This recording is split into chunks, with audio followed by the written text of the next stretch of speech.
या घटनेनं शिर्डीत खळबळ उडाली आहे। साई संस्थानचे दोघे कर्मचारी आणि शिर्डीतील एका तरुणावर ड्युटीला येताना प्राणघातक हल्ला करण्यात आलाय। 3 वेगवेगळ्या ठिकाणी तिघांवर चाकूनं वार करण्यात आले। तर या दुहेरी हत्याकांडानं शिर्डीत मोठी खळबळ उडाली आहे। एकाच दिवशी 3 वेगवेगळ्या ठिकाणी तिघांवर प्राणघातक हल्ले करण्यात आले आणि त्यातील दोघांचे मृतदेह 2 वेगवेगळ्या ठिकाणी आढळून आले।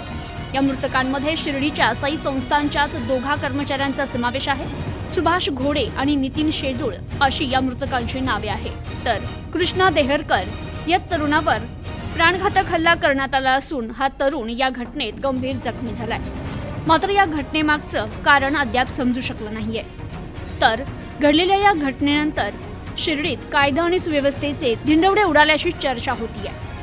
पोलीस प्रशासनाच्या कारभारावर प्रश्न उपस्थित केले जात आहेत। Bureau report, news today 24, Shirdi.